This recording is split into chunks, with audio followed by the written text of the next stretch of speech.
안녕하십니까. 안녕 목사님. 반갑습니다. 오늘 뭐 만나 뵈서 반갑습니다. 예, 저도 반갑습니다. 오늘 굉장히 요즘 바쁘시죠? 예, 계속 돌아다니고 있습니다.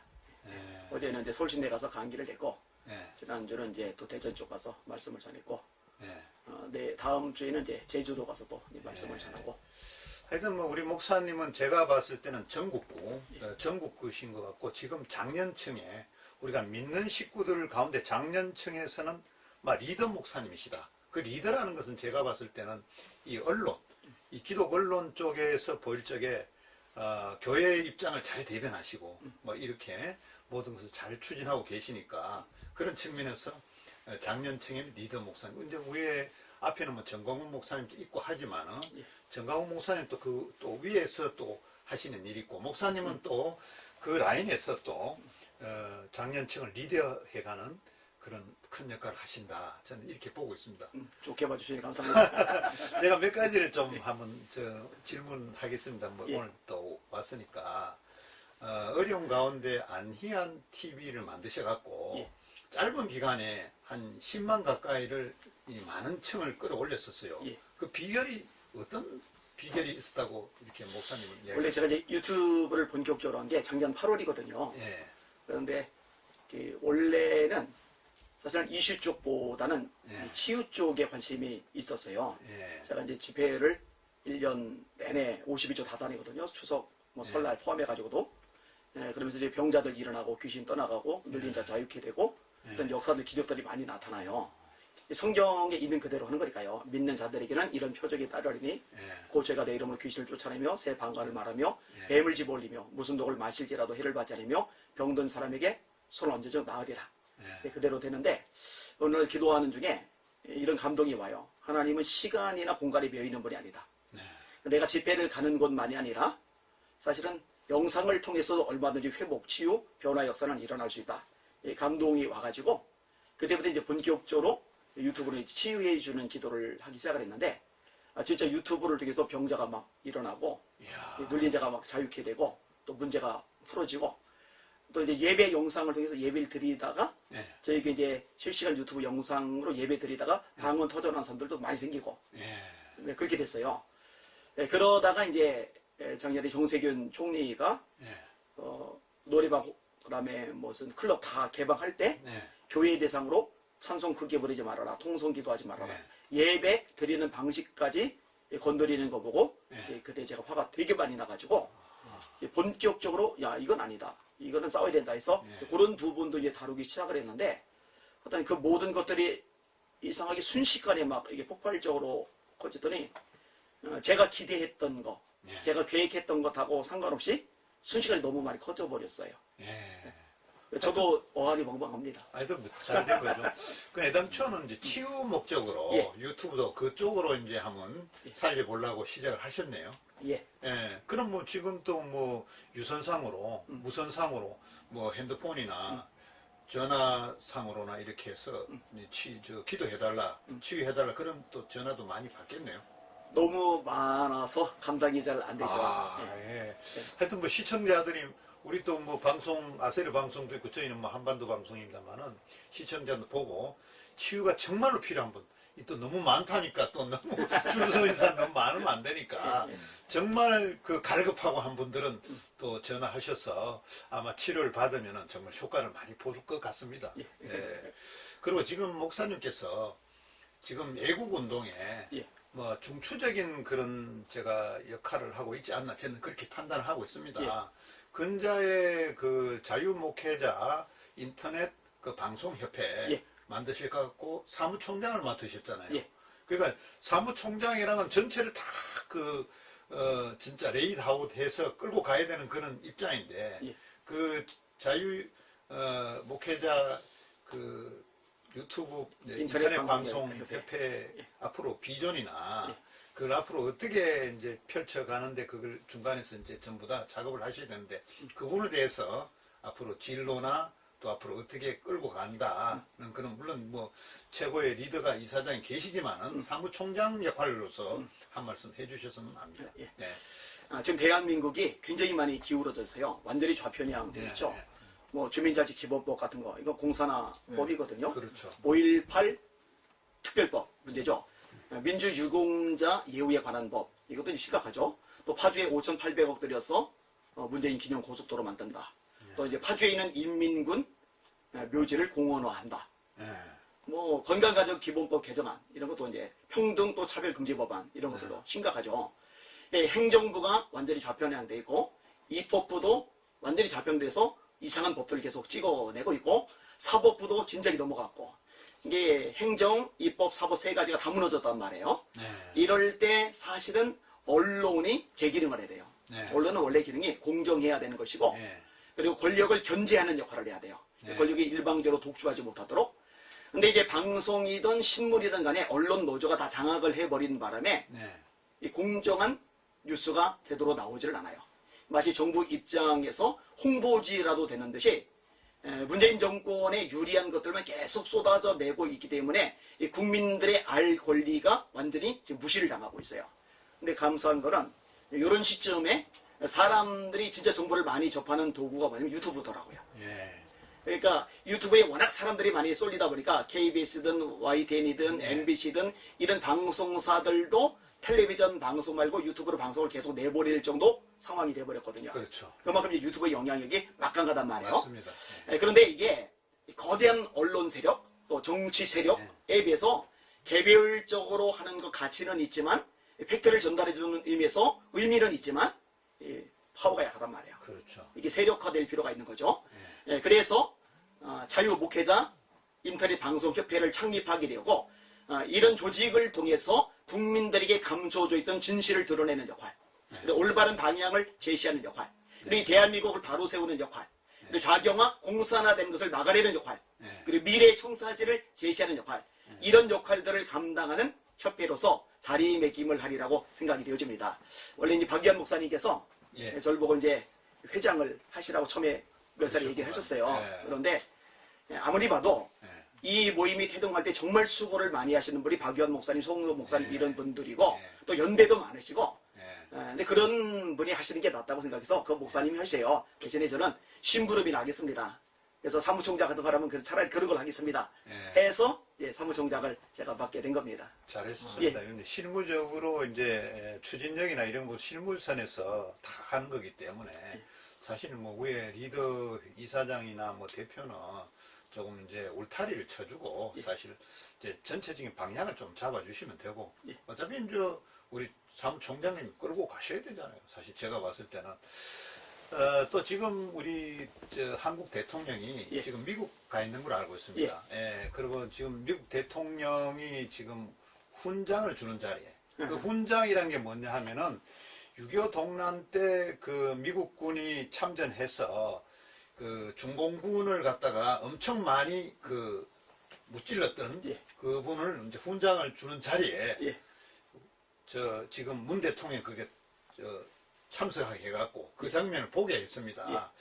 국민들이 보는 느낌이나 또 그 자체를 또 중국 인민들도 본다고 봐요.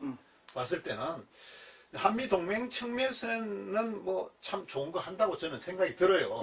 그런데 이제 일부 뭐 좌파들이나 중국을 좋아하는 사람들은 좀 편향되게 볼 수 있지 않을까 하는 생각이 있는데 그 부분들에서 목사님 보실 적에 어떤 견해가 드는지 그런 말씀 해주시면 지금 현재 일어나고 있는 상황이기 때문에 문재인 대통령이 굉장히 잘하는 게 있어요. 정치를 잘하는 거 아니고 경제를 잘 이끌어가는 거 아니고 외교를 잘하는 거 아니고 또 국민 소통 통합을 이끌어가는 거 잘하는 거 아니고 뭘 잘하느냐? 쇼를 굉장히 잘합니다.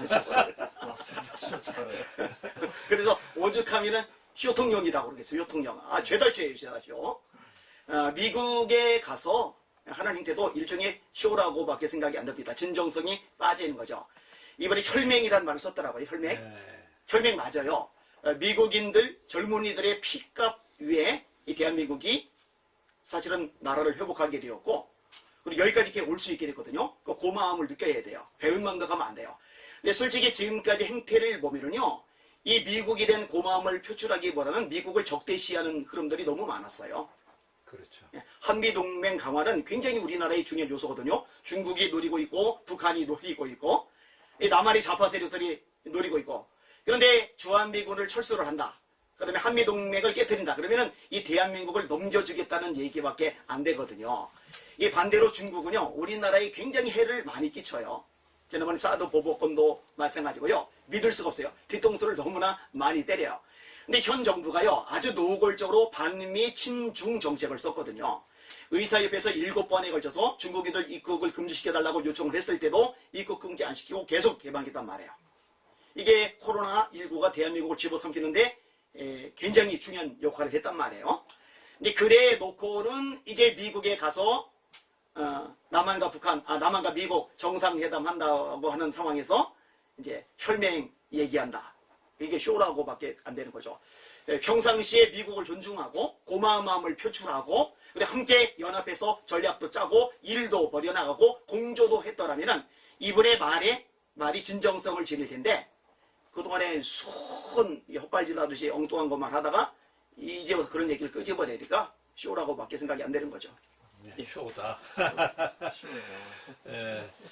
하여튼 뭐 이제 여러 가지 분야에 우리 안 목사님이 굉장히 전문성이 저는 있다고 해요. 왜냐하면 저 현세를 잘 아시고 계시는 것 같아요. 그 이제 또 이게 강약점이나 어떤 걸 개선해야 될 것인가도 잘 짚어주시는 것 같고 또 한 가지는 이제 대북 전단 살포 금지 그 있어요. 박상학 그 대표가 지금 뭐 얼마 전에 경찰이 뭐 조사를 하고 뭐 온 서류를 다 갖고 가고 뭐 구속되느니 마느니 그렇게 했는데 그 인권 부분 때문에 외국에서 또 말도 많고 지금 그 인권이 너무 심하지 않느냐 그러고 있는데 목사님 오실 적에 우린 또 목회자들로서 그 부분들을 또 박상학이나 또 일부 태영호 같은 분들은 와갖고 그걸 적극적으로 전면에 나서서 반대하고 그건 법이 잘못됐다. 생기는 자체가 잘못됐다. 또 이렇게 그렇죠. 이야기하고 있는데 그 부분에 대해서 한 말씀해 주시죠. 그 대한민국의 법이 많이 있어요. 그런데 이제 다양한 법들 중에 최상위 법은 헌법입니다. 그리고 이 헌법에는요, 기본권들이 있어요. 자, 예를 들면은 집회 결사의 자유 같은 거, 종교의 자유 같은 거, 표현의 자유 같은 거. 이거는 최상위 법입니다. 자, 그런데 북한에 전달을 살포하는데 이걸 못하게 법으로 금지한다. 김여정이 한마디 했다고 거기에 고개를 확 내리고 그냥 법안을 만들어버린다. 이거는 헌법에 보장된 표현의 자유를 짓밟는 거예요. 이 광화문에 차벽설계 했던 것들. 3,800만 원짜리 강철 펜스를 또 주문을 했죠. 또 땅을 파헤쳤죠. 민노총은 머리도 괜찮더라고요. 박원순 시장 장례식 때는 괜찮더라고요. 백기환 씨도 그렇죠. 괜찮아요. 연결식 때 괜찮더라고요. 그런데 외국 시민들, 평범한 일반 시민들이 그렇게 모이는 거는 안 돼요. 이거 전혀 없죠. 그러니까 집회 결사의 자유가 짓밟아지는 거죠. 그 다음에 종교의 자유는 최상위의 인권이란 말이에요. 미국에서도 민주당 주지사들이 교인들 집합한 거 인원 제한했어요. 25%로.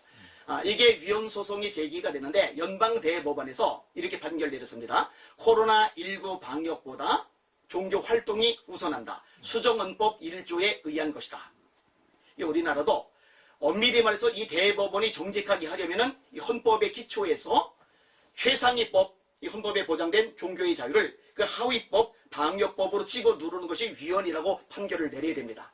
근데 사법부까지 장악을 당하기 때문에 이게 잘 안 이루어지죠. 김명수 대법원장이 정권에 꼬리 내대다가 아주 망신살을 떨었는데 같은 맥락인 거죠. 사실 우리 대한민국이 얼마나 지금 인권 탄압이 심각한지에 대해서 국제사회가 인식을 많이 하고 있어요. 57개국에서 200개 이상의 시민단체들, 종교단체들이 문재인 대통령에게 항의 서한도 보냈습니다. 교회 탄압 그만해라. 그리고 그 대북 풍선 돌리는 것도 마찬가지고 이거 관련해서 국제사회에서 이 대한민국의 인권에 문제가 생겼다고 진단을 했고 이게 공공연하게 이야기가 좀 돼가고 있습니다. 이게 완전히 국제적으로 망실을 톡톡히 당하고 있는 거죠. 자, 예를 들어 5.18 특별법 같은 것도 그래요. 5.18에 대해서 함부로 말하지 못하도록 입에 쐐기를 물려버린 거예요. 아니 그러면 5.18 유공자 민주화 운동을 위해서 헌신을 하다가 고생을 했다. 피해를 입었다. 그러면 자랑스럽잖아요. 자랑스러우면 명단을 공개해야죠. 자랑스러운 거니까. 맞아요. 근데 명단을 공개를 안 해요. 전부 다 감춰놔요. 그리고 혜택은 막대하게 주고 비판을 하게 되면은 이걸 처벌하는 법안을 통과를 시켜요. 이거는 인권이 무시가 되는 거고 기본 자유가 무시가 되는 겁니다. 최근에 서울대 트루스 포럼 이 대학생들이, 소속 대학생들이 서울대 내 대자보를 엄청나게 많이 붙여놨더라고요. 5.18 민주운동은 과오가 전혀 없는 거냐. 그러면서 여러 가지 해석들에 대한 논란이 지금도 많이 벌어지고 있다. 북한군 개입 얘기도 거기에 언급이 되고 있고요. 뭐 다양한 해석들이 있는데 이게 채 정리되기도 전에 표현하는 것조차 다 막아버리는 건 이거는 독재다. 이건 심각한 문제가 있다라고 젊은 청년들이 들고 일어났더라고요. 예, 그걸 보면서 그래도 아직 소망이 있다. 이 젊은이들이 보는 눈이 있구나. 분별력이 있구나. 그리고 소신껏 말도 할 수 있구나. 이 생각이 좀 들었습니다. 하여튼 뭐 명확하게 잘 짚어보시니까 저희가 뭐 더 물어볼 그게 없네요. 또 그리고 지금 국가보안법을 예. 철폐하려고 여당에서 예. 지금 발의를 할 준비를 한다고 이렇게 들리고 있어요. 예.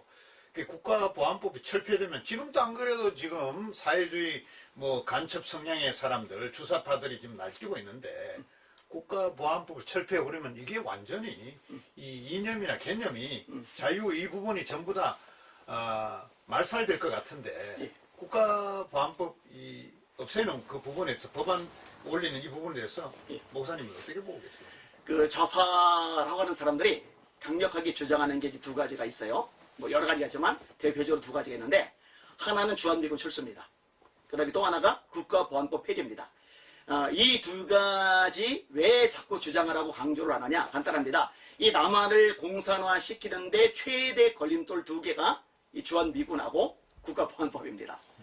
미군이 철수를 하면은 사실 대한민국은 완전히 노출이 됩니다. 지금 안보 다 무너졌죠. 국방 엉망진창입니다. 개안수도 점점 줄여놔가지고 이제 18개월밖에 안 돼요.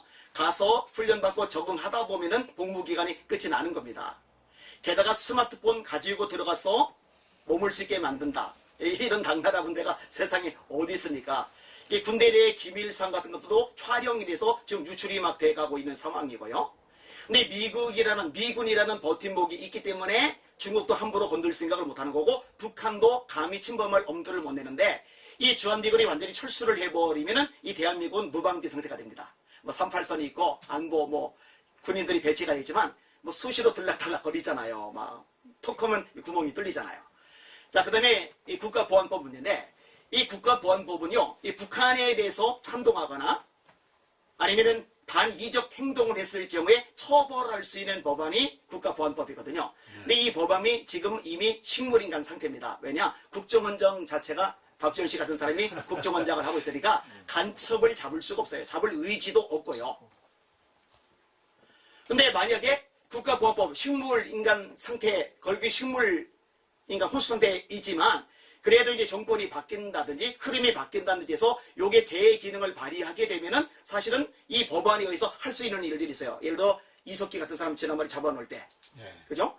근데 이 법 자체를 없애버리면은 더 이상 자유롭게 활개치는 간첩이라든지 이적 단체들에 대해서 처벌을 하거나 손을 쓸 수 있는 근거 자체가 사라져 버리기 때문에 마음껏 자기들 목적을 이루는데 소리를 내고 싸울 수가 있거든요. 그렇기 때문에 국가보안법을 처리하려고 하는 겁니다. 근데 이 사람들이 하는 걸 보면은요, 자꾸 이렇게 바람을 불어넣어서 어떤 흐름, 여론 만들고, 그 다음에 언론 동원해가지고 그걸 거의 기정사실화하고, 그 다음에 이제 법제화를 시키고, 요런 수술을 쓰는데, 지금도 거의 마찬가지 패턴으로 좀 진행을 해나가고 있습니다. 청와대에서 뭐 10만 명 넘었다 이래가지고 또 인터넷 여기저기서 지금 글들이 올라오더라고요. 네, 그렇죠. 그리고 이것이 이제 언론 통해서 이제 보도가 되기 시작을 하고 있고, 이제 이렇게 떡밥을 던진 다음에 이제 법제화를 하는 거죠. 그럼 이제 심각한 문제가 되는 거죠. 조금만 더 얘기하겠는데요. 아까 주민자치기본법에 대해서 얘기를 했잖아요. 읍, 면, 동 단위로 주민총회를 만들고 주민자치위원회를 만들어요. 실세는 주민자치위원회입니다. 근데 이 주민자치위원회가 얼마나 막강한 파워를 가지냐면요, 정부에서 전체 또는 일부 자금을 대주도록 법안에 규정이 되어 있어요. 그 다음에 국가 소유 또 지자체 소유의 땅이나 부동산 건물 같은 것들 여기서 사용하겠다 그러면은 우선권을 주도록 법으로 규정이 되어져 있어요. 심각하죠. 그 다음에 중앙정부나 지자체들 대상으로 정보 내놔라면은 정보까지 내주도록 법안에 기록이 되어 있어요. 제가 확인을 다 했어요. 거기다가요, 지역 주민들에 대해서 정보를 내놔라 그러면 지역 주민들에 대한 정보까지도 다 털리게끔 그게 허용이 되게끔 만들어져 있어요. 여기 심각한 문제가 뭐냐? 이 주민총회, 주민자치위원회가 있는데 이 주민자치위원회에 누가 들어갈 수 있느냐? 지역 주민도 들어가지만 그 지역 내에 있는 학교 교사들도 자격이 되고 그 지역 내에 있는 회사의 회사원들도 자격이 돼요. 그러면은 보통 회사원들은 피곤하기 때문에 주민자치위원회 이런 데까지 들어가서 진 뺄 생각 없어요. 일반 교사들 그거 잘 안 해요. 그런데 적극적으로 이 일을 할 수 있는 사람들이 누구냐면은 민노총이고 전교조예요. 그 지역의 회사에 속한 민노총이 여기 주민자치위원회를 장악하고 또 전교조가 이 주민자치위원회를 장악하고 여기서 지자체든 정부든 공무원이든 주민이든 압박을 가하기 시작하면요 이거 거스릴 수 있는 사람은 없습니다. 그렇죠. 이거 굉장히 무서운 법안입니다. 무서운 법안이네.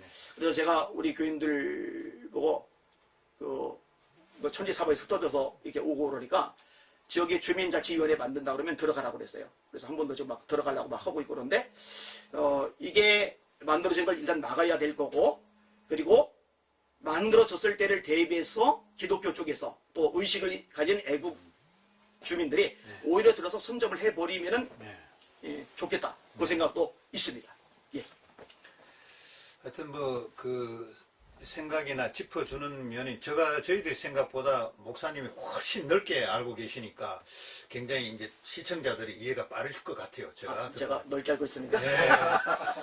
그리고 또 하나는 예. 지금 문 대통령이 2018년에 종전선언을 유엔 가서 한 바가 있어요. 예. 뭐 하다가 이제 지금은 좀 지나왔지만 다시 지금 며칠 전에 미국 가서 미국 민주당에서 미국에도 정권이 바뀌었으면 민주당에서 종전협정을 이걸 발의해서 예. 그러니까 북미 간에 또 뭐 남북 간에 협정을 어떻게 해서 종전하는 걸로 이렇게 이제 정리를 해보려고 그러는 것 같아. 눈치를 보니까 제가 아는 현지에서 베트남이 베트콩 때문에 망했거든요. 그쵸. 베트콩 때문에 전략 전술 때문에 그 파고드는 결국은 그때도 막판에 그 종전 선언을 했어요.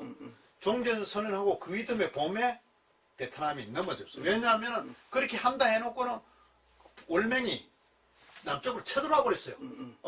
다 평화협정 해놓고는. 그럼 뭐해도 우리는 이제 남북 간에 잘 지내겠다. 베트남이 그랬는데 쳐들어와 보니까 이게 무장 해제나 없는 상황에서 단순히 무너지는 거예요. 그래서 베트남이 공산화됐다고 저는 보고 있거든요. 그 점이 염려스럽다. 예. 이 종전선언이. 저는 그런데 목사님이 보시기에는 어떤 생각이 드시는지 지금. 그 공산주의자들이 굉장히 잘하는 게 있어요. 선동 잘하죠. 거짓말 잘하죠.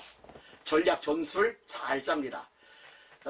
중국이 장개석하고 모태동, 마오쩌둥하고 싸움을 벌일 때 사실은 장개석이 훨씬 유리했어요. 왜냐면 미국이 자금 대줬죠. 무기 대줬죠. 세력의 차이가 워낙 크게 벌어져요. 근데 그때 어떤 일이 벌어지냐면 국궁합작. 이게 몇 차례 반복이 되죠. 근데 그런 과정, 화해의 전술을 쓴 거죠. 약할 때는. 근데 그 화해의 전술에 넘어갔다가 장개석은 쫄딱 망해서 대만으로 도망을 가고 결국 이 마오쩌둥이 중국 전체를 장악하고 말았잖아요. 북한은 무장해제 안 합니다. 시시삼삼 노립니다. 적화가 그들의 목표고 야욕입니다. 근데 대한민국은 전부 다 무장해제 시켜버리는 거예요. 그 국가보안법도 없애버리자. 그 다음에 안보 이것도 느슨하게 만들어버리고 여기다가 결정타가 뭐냐? 종전선언이죠. 네.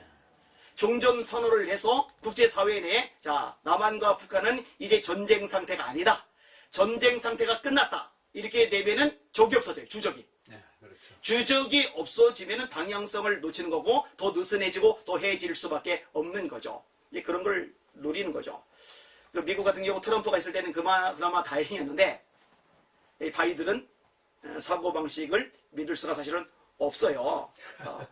그리고 이제 아마 이전 오바마하고 엇비슷하게 북한 정책을 쓰지 않을까 생각이 들어요. 네. 거기에다가 이 친북 인사, 종북 인사인 문재인 같은 사람이 권력을 잡고 있으니까 이게 사바사바 해가지고 이제 종전선언 끌어낼 여지도 있어 보이는데 이거 절대로 막아야 됩니다. 그리고 아까 베트공 때문에 이제 베트남이 무너졌다고 말씀하셨는데 맞아요. 맞는데 그 요인 말고 또 하나가 있는데 자 베트공이 공격해 들어오는데 이 베트공 간첩들이 베트남 안에 많이 있잖아요. 네.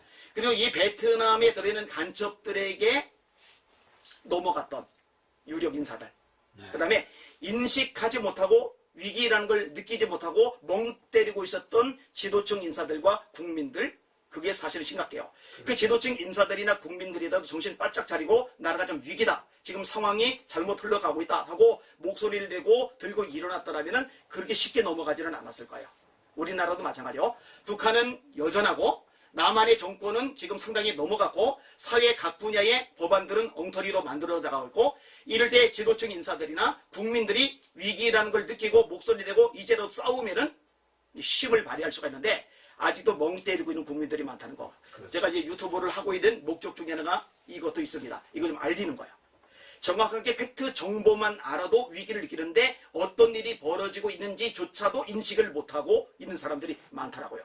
주민자치기본법이 발의되고 있는 것도 모르고 그 법안이 왜 위험한지도 모르고 수많은 법안들이 만들어지는데 그게 어떻게 만들어지는지 그 목적이 뭔지도 모르고 그런 것을 이제 알려주는 거죠. 그래서 제가 볼 때 목사님들이 정신 바짝 차리고 깨어나야 됩니다. 그리고 성도들이 정신 바짝 차리고 깨어나야 됩니다. 그리고 한국의 목사님들과 성도들이 시세를 분명하게 파악을 하고서 제대로 목소리 내고 기도하고 싸우기 시작한다면요. 지금 기울어진 이 운동장 바로 세우고 뒤집어 엎는 거 얼마든지 지금도 가능하다고 생각합니다. 그 일을 열심히 좀 할 필요가 있다고 생각이 됩니다.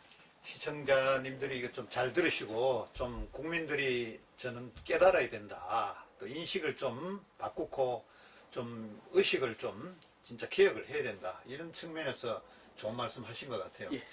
자, 그 말씀 말고 이제 종교적인 측면에 예. 또 한 가지는 보면은 신천지가 국내에 있지 않습니까? 예. 이단이라 그러고 우리가 굉장히 이제 정상적인 교인들은 굉장히 그걸 갖다가 이제 경계하고 그것도 그래서는 안 된다 하는데 저는 그것보다 또 더 무서운 게 이슬람. 예. 이슬람이 지금 뭐 전국적으로 각 도시마다 특히 학교, 유학생이라는 그 빌미로 학교마다 다 돌아서 장학금도 뭐 어느 정도 면제해주고 요즘 대학들이 학생이 없잖아요. 그러니까 외국 사람들이 공부하겠다 하면은 정책적인 측면에서도 받아주고 있다 보니까 대구 같은 데는 어떤 저 경북대 근방에 복현동이 한 그 인근에 집단화 해서 모스크? 예. 하여튼 모스크요. 그 모스크가 이제 처음에는 그냥 학생들이 뭐 지고자가 사는 거라 했지만은 여러 그 사람들이 집단화해서 땅을 사고 하고 어느 일정 기간이 되니까 모스크가 세워지더라. 건축을 하더라. 이래서 건축 반대 운동하고 있지 않습니까? 그러니까 이제 이슬람은 제가 봤을 때는 이 국가 개념보다는 종교 개념이 굉장히 강해서 그렇죠. 예. 뭐 특히 기독교를 굉장히 이걸 억압해서 뭐 완전히 죽기 살기로 이걸 갖다 배척하는 그런 집단인데 특히 그 이슬람은 기독교인하고는 절대 결혼도 안 하고 또 그 일부 다처제고 뭐 이런 부분 많습니까?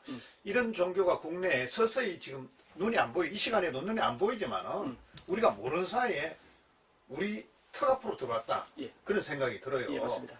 이 부분에 대해서 또 목사님 또 얘기 좀 앞서가는 또 리더 목사님이시니까 어떻게 그걸 또 우리가 좀 뚫고 나가서 기독교가 안정적으로 자리매김할 수 있을까? 그 측면에서 한 말씀 해주시죠. 그 리더 지도자라고 그러면요 거시적으로 나라를 볼 수 있어야 돼요. 그다음에 미래에 어떤 정책을 쓸 때 이 대한민국에 유익이 되고 다음 세대에 도움이 될까 이것을 내다보고 방향성을 제시할 수 있어야 됩니다. 사실 이슬람 사람들, 또 난민들 유입하는 것을 허용했다가 폭망하고 있는 나라들이 유럽에 많이 있어요. 프랑스의 교사나가 무함마드를 모욕하는 샤를르디 그 무함마드 만평 그거를 보여주니 어쩌니 그것 때문에 목이 잘려 죽었죠. 얼마 전에 이것 때문에 나라가 발칵 뒤집혔어요. 독일의 쾰른 지역 같은 데서는 이 집단 강간 사건들이 발생을 해요. 그러니까 이 무슬림 사람들, 이슬람 사람들은요, 이 히잡을 둘러서지 않은 여자들은 강간해도 된다는 그런 식의 사고방식을 가지고 있어요. 그러니까 집단 강간 사건이 일어났는데 경찰력도 그때 소용이 없었고 이게 유야무야 덮어지면서 넘어갔어요. 영국도 이슬람화가 급격히 진행이 됐는데 그래서 어떤 이야기까지 나오느냐. 영국 국회의원 중에 이슬람이 이렇게 많은데 이들의 문화를 존중해 주자. 그러니까 이제 우리나라는 일부 다처제도 허용하는 데까지 나가야 된다. 이런 지금 꼴까지 나타나고 있어요. 아주 심각한 일이죠. 근데 이 대한민국에서도 이들이 자꾸 문을 열어주려고 하는 이런 흐름들이 있어요. 그렇죠. 이거 아주 심각한 일입니다. 아주 문제가 클 수밖에 없어요. 이 이슬람 사람들은요, 소수일 때는 숨을 죽이고 협조를 하는 것 같은데, 이런 수가 어느 정도 퍼센티지를 가지게 되면은요, 그다음부터는 무력 행사를 하고, 그리고 거기서 더 이상의 퍼센티지를 가지게 되면은, 그다음부터는요, 완전히 나라를 집어삼키는 일들을 합니다. 우리나라에서 그 할랄 단지 조성이 이제 보편적으로 퍼져나갈 때, 그 서울 광장에서 할랄 단지 조성 반대 국민대회가 열렸어요. 근데 이제 세 사람이 강사가 초청이 됐는데, 저랑 이란교회 이만성 목사님이랑 이혜원 의원이랑 이렇게 같이 이제 강사로 가서 이제 메시지를 전하는 적이 있었는데, 이 이슬람 문제는 지금 적기라고 생각을 해요. 막는 게. 지금 못 막아내고 계속 문을 허용하게 된다면은 이 대한민국은 파국을 향해 굴러 떨어질 수밖에 없다. 저는 이제 그렇게 판단을 합니다. 아까 이제 말씀하셨듯이 지금 대학들마다 이슬람 기도처들이 만들어지고 있고, 모스크들이 또 형성이 돼 가고 있고, 아까 얘기하셨듯이 대구 지역에서도 모스크를 짓는데 다행히 지역 주민들이 들고 일어나서 대구 서구청인가에서 일단 중단을 시켜놨어요. 근데 주민들이, 국민들이 목소리를 내고 싸우면은 이게 허가가 됐더라도, 건축이 진행이 되더라도 중단이 돼요. 그리고 참 감사한 것 중에 하나가 뭐냐면요, 제가 이제 모니터링을 늘 하는데, 이슬람 관련된 기사들 댓글 모니터링을 쭉 하다 보면요, 우리나라 국민들 대다수는요, 이 유럽 같은 나라 이슬람의 폐해를 아주 심각하게 바라보고 있기 때문에, 우리나라의 이슬람이 유일하고 이들에게 자꾸 어떤 특혜를 주는 것에 대해서 거부감, 반발이 많아요. 그러니까 이런 정보들을 미리 이렇게 던져주기만 해도 그들이 알아서 반대 운동을 펼치겠더라고요. 이 대구 쪽에도 기독교인들이 앞장선 게 아니에요. 그렇죠. 일반 그 주민들이. 지역에 일반 주민들이 앞장선 거예요. 그러니까 어디에 어떤 일이 진행이 되고 있다, 할랄 단지가 조성이 되고 있다, 기도처가 만들어지고 있다, 모스크가 세워지고 있다, 그러면은 이걸 아는 즉시 그 지역 주민, 지역사회에 좀 알려주면은 자체적으로 움직여서 막아낼 수가 있어요. 그러니까 그렇게 하면 좋을 것 같고, 그 다음에 난민 관련된 법안 같은 것들, 요 부분에 대해서도 그 지역 주민들에게 어느 지역의 어느 의원이 이 난민 관련해서 이슬람 유입을 좋게 편하게 만들려는 법안을 제출하고 있다. 그러면 이건 들고 일어날 수 있거든요. 그리고 국회의원들은 당리 당략도 두 번째고, 일단은 이 금배지가 지상 과제입니다. 그렇죠. 그러니까 지역 주민들이 결사 반대하면은 뒤로 물러날 수밖에 없는 게 국회의원들의 한계거든요. 정보를 미리 알고 제대로 전달해 주는 것, 요 역할들을 좀 집중적으로 할 사람들이 좀 필요하다. 제가 볼 때 그게 굉장히 중요한 전략이 될 수다. 이렇게 판단을 합니다. 네. 하여튼 뭐 그 국민들이 이제 알 수 있게끔 우리가 이제 어디서 뭘 한다는 그런 것은 정보를 많이 주는 것도 그걸 막는 방법 중에 하나다. 그렇죠. 그래서 그걸 이제 여론화해서 막아내야만 되는 거지. 그냥 놔두면, 한 군데 놔두면 다른 데 다 놔둬버리면은 이게 뭐 그냥 확산되니까. 맞습니다. 예. 예, 우리가 몰라서 그래 숫자가 엄청 지금 전국적으로 퍼져 있지 않나 이런 생각을 저희가 하고 있어요. 보면은. 또 그리고 지금 이제 외국 같은 데는 국적 취득하기가 참 어렵습니다. 예. 우리가 외국에 나가 보면은 뭐 국적이 안 되니까 뭐 영주권, 특히 선진국에 영주권 받기도 어렵고 뭐 국적은 시민권은 더 어렵고 그렇잖아요. 대한민국 지금 국적을 지금 보면은 중국 사람들이 들어와 있으면 그 자녀도 무조건 지금 국적으로 준다. 예. 뭐 이런 이제 이야기가 지금 나돌고 있어요. 지금 어떻게 나돌고 있는 게 아니라 예. 실제로 그게 진행이 되고 있습니다. 아. 그래서 반대 청원도 지금 사람들이 하고 있고요. 그러니까 한국에 들어와 있는 중국인들이 자녀를 낳았을 경우 그 자녀들이 자연스럽게 대한민국의 국적을 가질 수 있는 법안이 만들어지려고 하는 거죠. 그래서 이제 그 우려가 뭐냐면은 이제 한반도가 역사적으로 고조선이나 이만조선이나 한사군 설정할 때부터 다 중국의 유민들이 넘어와서 자리 잡고 결국 이 한반도를 또 차지하고 원래 있던 사람은 밀려나가고 역사적으로는 좀 그랬어요. 이 땅 자체가. 그런데 지금 그런 추세라면은 중국의 많은 사람들이 들어와서 소위 말해서 뭐냐면 날라온 돌이 박힌 돌 빼버리고 날라온 돌이 자리를 다 차지해버리면은 원래 우리 국민들이 설 자리가 없다. 그렇죠. 예. 그렇게 된다고. 그러니까 지금의 법령이나 모든 이 규정들이 제재를 해서 제가 봤을 때는 우리 국민들이 보호해야 되는데 오히려 다 내줘버리고 우리는 갈 자리가 없어진다. 지금 건설 현장에도 그렇다고 보거든. 건설 현장에도 중국, 물론 뭐 우리가 인력이 부족해서 그렇게 중국 사람이 다 들어오고 심지어 거기에 노가다 십장이라고 합니다. 그런 거까지도 다 차지해버리고 오히려 한국 사람들은 들어가서 일할 자리가 못 차지할 정도로 경제적인 면에도 타격을 입는다고 보고 있어요, 지금. 이런 부분에 대해서 우리가 좀 정신 차려야 되는데 법령 자체도 그렇고 지도자들도 그렇고 국민들도 그렇고 의식이 전부 깨워져 갖고 우리가 우리 스스로를 보호해야 되는데 그게 안 되고 있지 않느냐. 그런 부분. 다음 주에 예. 제가 이제 제주도를 가요. 이제 말씀을 전하러 하는데 제주도의 땅 상당 부분이 중국인들에게 이미 넘어갔습니다. 이건 이제 공공연하게 다 알려진 사실이죠. 그리고 우리나라 국민들이 대출을 받는 것이 굉장히 좁아졌어요. 대출이 잘 안 됩니다. 건물 사는 거 이제는 어렵습니다. 근데 중국인들에게는 대출이 잘 돼요. 그래서 서울 지역의 건물들이 나왔을 경우에 이거 지금 중국인들이 다 축적을 해가고 있는 현실입니다. 아주 굉장히 심각한 얘기예요. 제 아들이 어제 미국에서 한국으로 들어왔어요. 미국에서 화이자를 1차, 2차 접종까지 받았어요. 근데 오늘 가가지고 여기서 또 이제 검사를 했어요. 검사를 했어요. 이게 참 웃기는 게 우리나라에서 아스트라제네카 접종을 받으면 확진자하고 접촉해도 격리를 안 당한대요. 그죠? 근데 화이자를 맞고 왔는데 2주 격리를 해야 돼요. 근데 중국인이 제 아들보다 먼저 이제 받았는데, 그 중국인은 지금 이제 들어왔잖아요. 2주 격리 안 해도 된대요. 제 아들은 이제 미국에서 들어왔잖아요. 2주 격리를 해야 된대요. 아내가 이야기 듣고 다시 그 안에 들어가가지고 나라가 무슨 있다 이 법이냐고 지금 한바탕 하고서 지금 나왔는데 뭔가가 이상한 게요. 이 중국을 향해서는 굉장히 우호적이고 호의적이고 굉장히 이게 베푸는 측면이 있는데 정작 자국민에 대해서는 이게 쪼아대는 이런 형국이 지금 되고 있단 말이에요.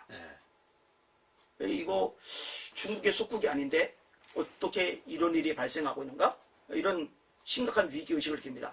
지금 어떤 얘기까지 도냐면요. 중국의 엄청난 자본이 우리 대한민국의 정치인들에게 흘러 들어갔고 이 자금에 목줄이 채워진 사람들이 어쩔 수 없이 중국 입장에서 발언을 하고 법안을 만들고 그렇게 하지 않을 경우 이게 폭로되면서 정치 생명이 끝나고 이제 국가 매국노로 낙인이 찍힐 우려가 있기 때문에 이렇게 하고 있다는 얘기들이 공공연하게 돌고 있는데 지금 하는 것들을 보면은요. 진짜 그럴 수도 있지 않나라는 생각이 들 만큼 심각하게 친중국 정책들을 계속 지금 쏟아내고 있습니다. 이거 나라 팔아먹는 거하고 다르면서요. 이게 반일 감정은 엄청 일으키잖아요. 우리 친일 그렇죠. 매국노 취급하잖아요. 네. 그런데 친중도 매국노입니다. 맞습니다. 그렇죠. 그렇죠. 이 중국 친일도 입장에 매우 서서 우리나라 국민들에게 불리한 것들을 만들어내면요. 그것도 역시 매국노인 거예요. 맞아요. 예. 그런데 친일은 그렇게 난리를 치면서 정작 중국이 한국에 대해서 불이익을 줄 때는 입도 뻥끗 못하고 있는 그런 정치인들. 제가 볼 때 이거 나중에 다 조사해서 한번 드러낼 필요가 있지 않을까 생각도 듭니다. 우리 국민들 일부도 뭐 얼마 전에 뭐 개그맨 강모 씨가 대구보다는 그 화교가 낫다. 대구 사람보다 이런 표현을 써서 지금 몰매를 지금 뭐 언론에 막 두드려 패고 있잖아요. 그러니까 우리 국민들 뭐 그분 또 뭐 우리 국민이지 어디 외국 사람이 아니잖아요. 그런 이야기 하면 안 되잖아요. 안 되죠.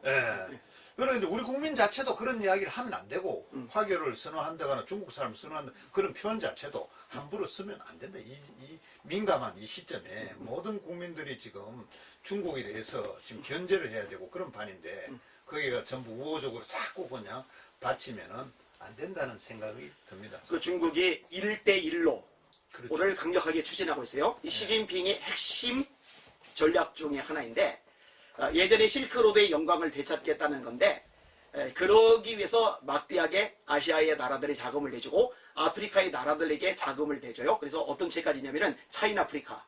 이건 뭐냐면은 아프리카에 엄청난 자원을 해서 항구 있는 인접에 그것도 만들어주고 도로도 깔아주고 이런저런 것 기반 인프라를 이렇게 만들어줘요. 그리고 이제 자원 같은 것들을 이제 수달을 하는 거죠. 근데 이제 어떤 현상이 벌어지냐면은 그렇게 막대한 지원을 받았던 아프리카의 여러 나라들이 오히려 좀 반기를 들고 있는 상황이에요. 그렇게 수혜를 입고 나서도. 근데 우리나라는 사실 수혜를 입은 게 아니라 손해만 받는데도 반기를 드는 게 아니라 오히려 꼬리 내리고 중국 편 입장에서 중국인들에게 유리한 정책들을 만든단 말이에요. 그러니까 아프리카의 지도자들 수준만큼도 안 되는 수준이다. 이 말도 틀리지 않다고 생각을 합니다. 한마디로 집권층이 뭐 좀 표현이 이렇게 하면 못하지만 좀 썩었지 않느냐 이런 표현이 또 맞을지도. 집권적이 그만큼 문제가 있으니까 지금 이렇게 끌려다니는 거죠. 제가 볼 때요. 네. 그 돈도 돈이지만 표가 제일 큰 문제입니다. 표. 이번에 서울시장 할 때도 그 박영선 후보자가 그 중국인을 연단에 세웠었잖아요. 네. 그죠? 그리고 중국 국적을 가지고 있음에도 불구하고 또 대한민국 국적까지 가지고 있어도 표를 행사하는 사람들이 생각보다 많아요. 그 표가. 이중 국적입니까? 중국 아마 그렇게 원래 우리나라는 이중국적 허용을 안 하잖아요. 그런데 우리나라 국적을 줘가지고 그들이 한 표를 행사를 하는 거예요. 근데 그 표들이 사실은 민주당 쪽으로 간다고 봐야죠. 그래서 그 조선족 또는 중국인의 자녀들이 자동으로 국적을 획득하게 하는 거, 그런 장기적으로 표가 되기 때문에 사실 국회의원 선거도 그렇고 서울시장 선거도 그렇고 생각보다 많은 표에 의해서 당락이 결정되질 않아요. 그런데 그렇죠. 이런 표들이 자기 표가 된다면은 수월하게 당선권에 도달할 수 있거든요. 그러니까 그렇죠. 나라를 팔아먹더라도 국익에 손해가 되더라도 권력을 장악하고 유지할 수만 있다면 하겠다는 아주 매국노적인 사고방식을 가지고 있다라고 볼 수밖에 없는 거죠. 그렇지 않다면 중국인들에게 투표권을 줄 리가 없어요. 근데 줬단 말이에요. 그렇죠. 지금도 주려고 예, 하고요. 예. 정치하는 사람들이 표 때문에 다 그거를 또 주고 있다는 그 문제점이 정말 나라를 팔아먹는 거네, 사실. 예. 끝으로 이제 목사님이 이 예수 비전교회를 예. 뭐 히스토리라 그럴까, 앞으로 예수 비전교회를 또 세우셔갖고 그동안의 과정이라든가 앞으로 또 어떻게, 원래는 또 이제 목사님으로, 성결교단 목사님으로서 예. 이걸 또 시작하셨고 또 하나님 앞에 목회를 해서 많은 전도를 해서 하는 그게 목적인데, 우리가 나라가 어디를 보니까 딴 데까지 신경을 쓰고 있잖아요. 예. 사실 이게 신경 쓸 일이 아니잖아요, 그냥. 예. 하여튼 그 예수 비전 성결교회에 대한 히스토리나 앞으로의 비전에 대해서 한 말씀 해주십시오. 지금. 저희 교회 비전 선언문이 있어요. 예수님의 사역을 이 땅에 이어가는 교회. 예수님의 사역은 핵심적으로 세 가지입니다. 하나는 복음 전파, 하나는 제자 양육, 하나는 치유 사역. 복음을 전해서 믿지 않은 사람들 예수님 영접하고 구원받아 하나님의 자녀가 되는 거. 이거 중요한 역할이죠. 자, 구원받았어요. 하나님의 자녀가 됐어요. 이들은 영적 어린아이들입니다. 이들이 자라야 돼요. 예수님의 제자가 되게 만들어야 돼요. 하나님의 말씀을 통해 세워가는 거죠. 예수님도 자기를 부인하고 자기 십자가를 지고 나를 쫓지 않는 자는 내 제자가 되지 못한다 하셨어요. 새 계명을 너에게 주노니 너희가 서로 사랑하라. 너희가 서로 사랑하면 이로써 모든 사람이 너희가 내 제자인 줄 알리라. 예수님이 사랑한 것처럼 사랑할 때 제자라고 말씀하셨어요. 너희가 과실을 많이 맺으면 참내 제자가 되고, 예수님이 열매를 많이 맺는 것에 대해서 이렇게 말씀을 하셨어요. 이런 식으로 말씀을 통해 제자로 삼는 것, 그래야 능력 있게 하나님의 사람답게 세상을 살아갈 테니까요. 사역을 감당할 테니까요. 그리고 예수님의 사역 중에 세 번째가 치유입니다. 병든 자 일으키고 귀신을 내어쫓는 것들. 이거는 일어나는 게 당연한 거예요. 사도행전 4장에 보니까 초대교회가 합심해서 기도를 하는데, 주여 이제도 저희 위협함을 굽어보셨고 담대히 하나님의 말씀을 전하게 하시오며 손을 내밀어 병을 낫게 하셨고 표적과 기사가 거룩한 종 예수의 이름으로 이루어지게 하옵소서. 빌기를 다음에 모인 곳이 진동하더니 무리가 다 성령이 충만하여 담대히 하나님의 말씀을 전하리라. 예수님이 하셨던 일, 복음 전파하는 거, 그 다음에 양육해서 제자 삼는 거, 그리고 치유의 역사를 이루는 거, 이게 우리 교회 비전 선언문입니다. 이것을 목적으로 개척이 되었어요. 원래 저기 대림역 쪽에 지하에서 그 물 퍼내면서 장마철에 또 쥐 잡아가면서 또 이제 나중에 들었어요. 아내가 뒤늦게, 그때는 얘기 안 하고 뒤늦게 얘기해줘서 큰아이 분유 사업 먹일 돈이 없어서 그냥 맹물만 타서 먹이기도 했다고 그러더라고요. 예, 그런 과정을 거치면서 교회가 이제 어느 정도 자리를 잡았고, 그리고 이제 여기까지 이제 오게 됐습니다. 하여튼 예수님이 이렇게 사역을 하는데, 예수님의 이 사역의 핵심 키워드는 기도예요. 말씀도 듣고 병고침도 낫고자 하여 예수께 모여오되 예수는 한적한 곳에서 기도하시리라. 예수님 40일 금식 기도하셨죠. 마가복음 1장에 예수께서 새벽 오히려 밝기 전에 예수께서 일어나 나가 한적한 곳으로 가서 거기서 기도하시더니 새벽 기도하셨죠. 누가복음 6장에 밤이 맞도록 기도하셨죠. 절의 기도. 습관을 쫓아 기도하셨어요. 겟세마네 동산에서 기도하셔요. 땀이 땅에 떨어지는 핏방울 같이 되더라. 그는 육체에 계실 때 자기를 죽음에서 능히 구원하실 에게 심한 통곡과 눈물로 간구와 손을 올렸고 그의 경건하심으로 말미암아 들으심을 입었느리라. 십자가에 매달리셔서도 기도하셔요. 그리고 제자들 보고 기도를 계속 강조하세요. 한 시간도 깨어 있을 수 없더냐. 마음은 원이로되 육신이 약하도다. 종말론적인 비유를 말씀하실 때 안 빠지는 것, 그런즉 깨어있으라. 너희 주가 어느 때에 너에게 임할는지 알지 못하느니라. 그래서 우리 근데요, 이 기도에 전력을 다합니다.